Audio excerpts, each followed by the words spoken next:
چہرہ نماز کی حالت میں آسمان کی طرف اٹھاؤ کہ نماز مکروہ ہے. رسول پاک صلی اللہ علیہ وسلم 2 رکعت کے بعد اپنا چہرہ پاک آسمان کی طرف اٹھانے لگے. 1 بار اٹھایا, 2 بار اٹھایا, 3 بار اٹھایا.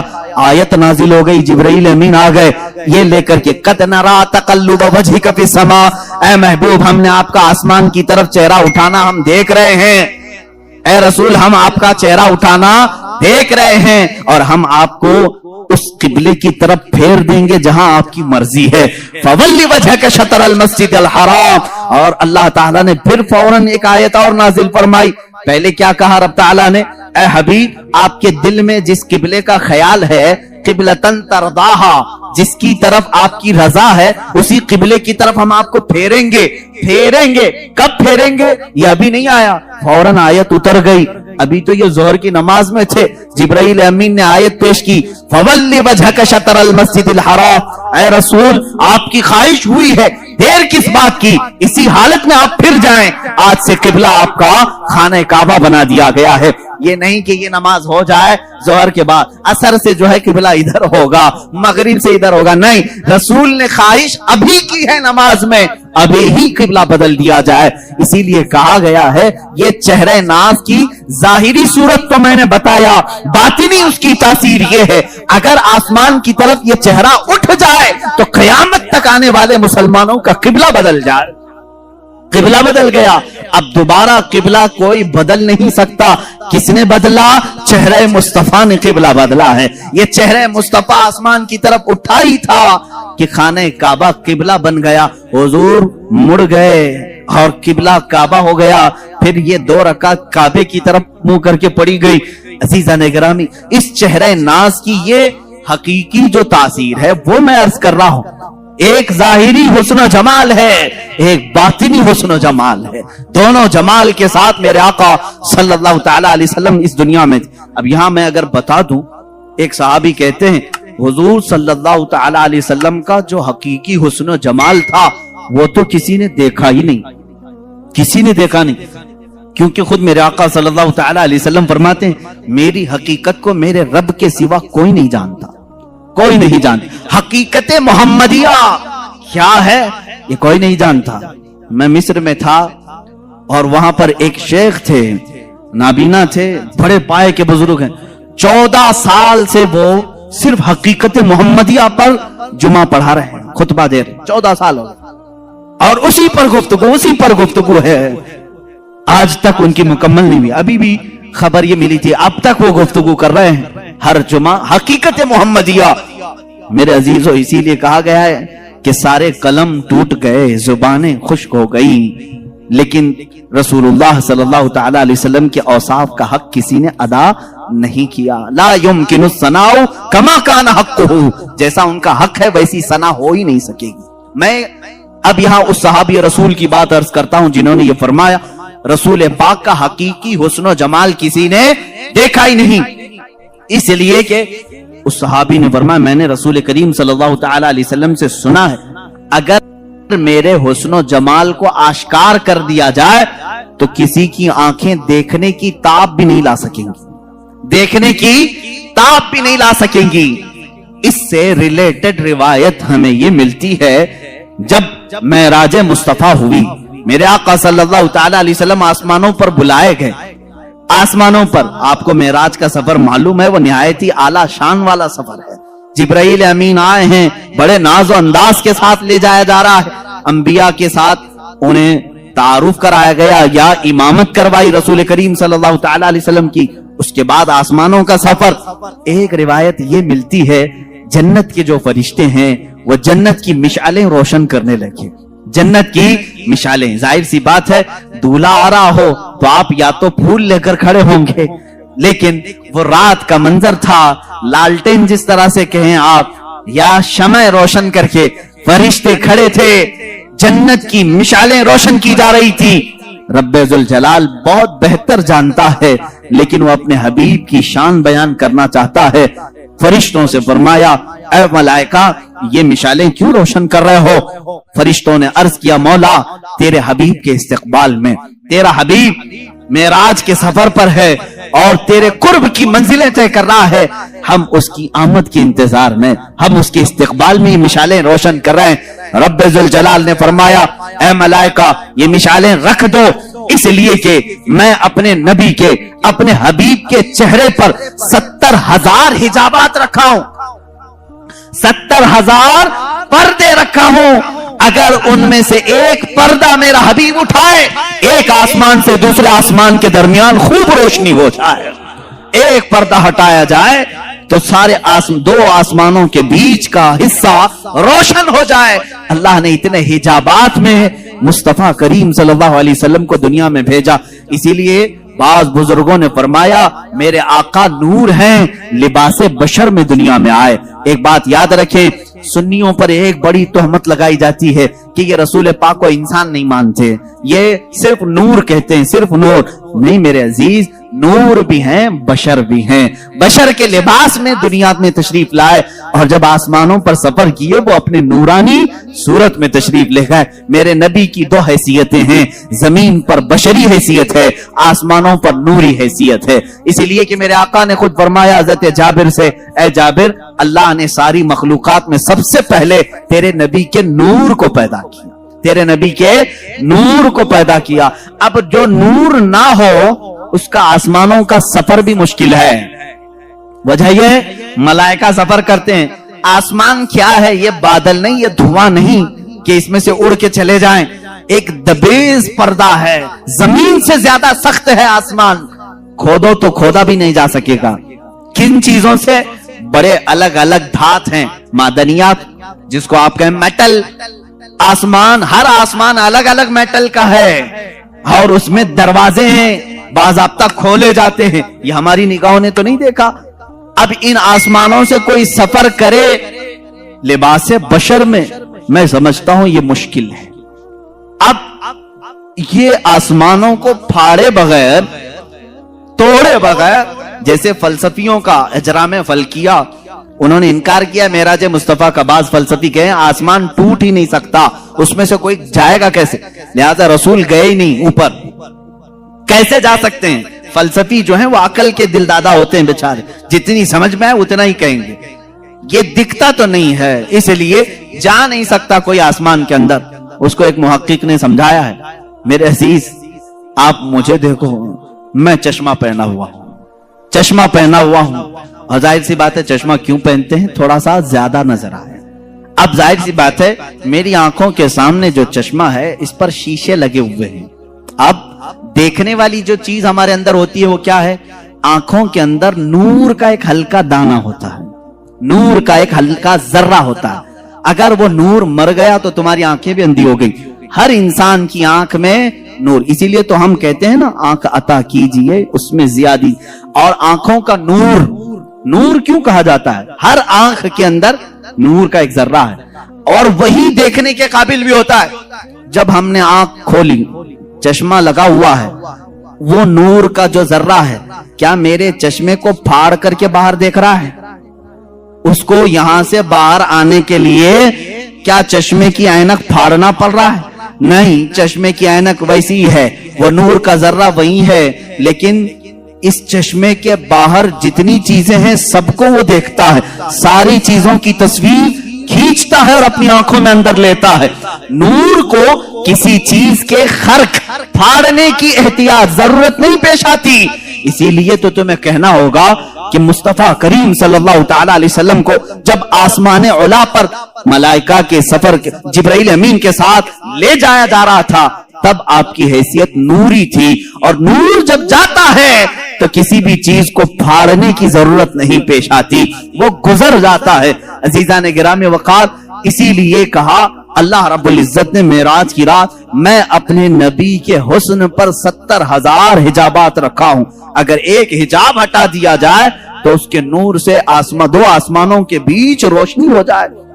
یہ رسول کریم صلی اللہ تعالی علیہ وسلم کے چہرے جمال جہاں آرا کی جو باطنی صورت ہے, میں نے ظاہری صورت بتائی, باطنی اور معنوی حقیقی جو صورت ہے وہ تو ہم میں سے کون سمجھ سکے گا.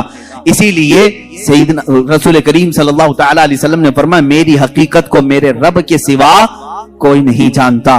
اب جو گوش مبارک ہیں یعنی کان مبارک ہیں ان کو تو میں نے بتایا. ماں عائشہ صدیقہ فرماتی ہیں زلفہائے ناز میں ایسے لگتے تھے جیسے کھلے ہوئے رات میں تارے ہوں. یہ ظاہری خوبصورتی ہے لیکن اس کی باطنی جمال, اس کا باطنی حسن, وہ کہاں تک سنتے تھے, کیا کیا سنتے تھے, یہ تو تم اندازہ بھی نہیں کر سکتے.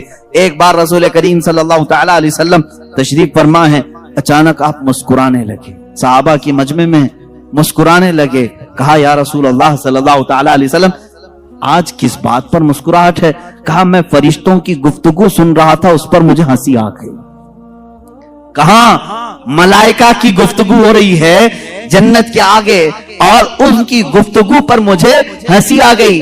کیا گفتگو کر رہے تھے وہ ایک الگ لمبی حدیث ہے. صحابہ کرام رسول کریم صلی اللہ تعالی علیہ وسلم سے پوچھتے ہیں کہ یہ کیا گفتگو چل رہی تھی ملائکہ میں. اللہ کے نبی صلی اللہ تعالی علیہ وسلم نے ان کی وہ پوری گفتگو بھی بیان کی. ایک مجلس میں اچانک ہلکی سی آواز آئی. صحابہ نے پوچھا یا رسول اللہ صلی اللہ تعالی علیہ وسلم کوئی آواز ہے؟ حضور نے فرمایا ہاں, جو آواز تم نے سنی وہ میری بدولت سنا ہے, باقی کسی کے کان یہ سن نہیں سکتے. تم میری مجلس میں بیٹھے ہو, اس برکت سے سنے ہو. وہ کیا آواز تھی, کون سی آواز تھی؟ ایک دھماکے کی آواز. حضور فرماتے ہیں آج سے 70,000 سال پہلے جہنم کے منہ پر ایک پتھر گرایا گیا تھا, وہ آج جا کر کے اس کی تہ میں لگا ہے, اس کی تہ میں اب جا کر پہنچا ہے. یہ اسی کی دھماکے کی آواز تھی. یہ اللہ کے نبی صلی اللہ تعالی علیہ وسلم کے کان مبارک ہے, دور و نزدیک کے سننے والے وہ کان لالے کرامت پہ لاکھوں سلام. یہ بریلوی یوں ہی سلام ہندوستان سے نہیں بھیجتے, ان کا یقین ہے ہم یہاں سے پکارے وہ وہاں سے سنے. مصطفیٰ کی سماعت پہ لاکھوں سلام. یقین ہے نا, یقین ہے, اس لیے تو ہم یہاں سے پکارتے بھی ہیں اور میرے آقا سنتے بھی ہیں. اس لیے کہ وہ کان ظاہری کانوں کی خوبصورتی اپنی جگہ پر, لیکن جو باطنی اور اس کی معنوی خوبصورتی تھی اس کو تو حدیثوں نے بیان کیا ہے. اللہ کے نبی صلی اللہ تعالی علیہ وسلم کیا کیا سنتے تھے, کیا کیا دیکھتے تھے, بہت ساری حدیثیں ہیں میرے عزیزوں. جب علم غیب کی بات آئے تو انشاءاللہ العزیز اس ٹاپک پر, اس موضوع پر ہم عرض کریں گے. اب اللہ کے حبیب صلی اللہ تعالی علیہ وسلم کے دست مبارکہ کی بات ہے, ہاتھ مبارک حضور اکرم صلی اللہ تعالی علیہ وسلم. ویسے تو میں نے ہاتھ کی خوبصورتی بتائی, ہاتھ بہت لمبے بھی نہیں تھے, بہت چھوٹے بھی نہیں تھے, ہتھیلیاں اتنی نرم تھیں جیسے کوئی مسافہ کرے تو ایسا لگے کہ ریشم کے کپڑے میں اس نے اپنا ہاتھ رکھا ہو. نرم ملائم سوز و گداز اس کے اندر تھا, لیکن اس کی طاقت و قوت کا حال یہ تھا, اس کی طاقت و قوت کا یہ حال تھا کہ حضور اکرم صلی اللہ تعالی علیہ وسلم نے ان ہاتھوں کو جہاں رکھا کیا کیا ہوا. ایک صحابی ہیں چھوٹی عمر کے تھے, ان کے سر پر حضور صلی اللہ علیہ وسلم نے ہاتھ پھیرا اور کہا اللہ تجھے برکت عطا کرے. ان کی عمر 94 سال کی ہوئی, 94 سال کی, اور ان کے پورے سر میں ایک بال بھی سفید نہیں تھا, ایک بال. حضور کا دستے میں باقی داڑھی سفید, مونچھ سفید, بھویں سفید, بال چہرے سر کے ایک بھی سفید نہیں, اس لیے کہ دستے مبارکہ میرے آقا نے اس پر رکھا تھا. اور اتنا ہی نہیں, یہ دستے مبارکہ کی تاثیر حقیقی جو باطنی خوبصورتی ہے. ایک صحابی کہتے ہیں ہم رات کے وقت حضور کی مجلس میں بیٹھتے تھے, لیکن جب جانا ہوتا تو اندھیرا ہوتا. ایک بار ہم نے شکایت کی کہ یا رسول اللہ صلی اللہ علیہ وسلم روشنی نہیں ہے, بہت اندھیرا ہے, جائیں تو کیسے جائیں, کہیں راستے میں بھٹک نہ جائیں یا کہیں کھائی میں گر نہ جائیں. رسول کریم صلی اللہ تعالی علیہ وسلم نے فرمایا قریب کوئی لکڑی پڑی ہے لیتے آؤ. قریب ایک لکڑی پڑی ہوئی تھی, صحابہ نے پیش کر دیا. اللہ کے نبی صلی اللہ علیہ وسلم نے اس لکڑی پر مسح کیا, اپنے ہاتھ سے مسح کیا اور کہا اس لکڑی کو لے جاؤ, یہ اجالا دے گی. وہ صحابہ کہتے ہیں ہم باہر آئے تو اس کی ہر شاخ سے نور کی شعاعیں پھوٹ رہی تھی, اتنی روشنی کہ پوری گلی روشن ہوئی. اب وہ 3 صحابہ تھے, کہتے ہیں ایک موڑ پر ہمیں راستہ بدلنا تھا, ایک کو ادھر جانا تھا, ایک کو ادھر, ایک کو ادھر. اب کیا کریں, ایک روشنی کا کمکمہ حضور نے دیا تھا. تینوں نے کہا ہم 3 ٹکڑے کرتے ہیں اور اپنے اپنے گھر لے جاتے ہیں. تینوں ٹکڑے کیے, ہر ٹکڑے سے وہی روشنی آ رہی تھی. رسول پاک صلی اللہ تعالی علیہ وسلم جس لکڑی پر اپنا دستے مبارکہ لگا دیں وہ روشنی ہی روشنی پیدا کرے. ایک صحابی ہیں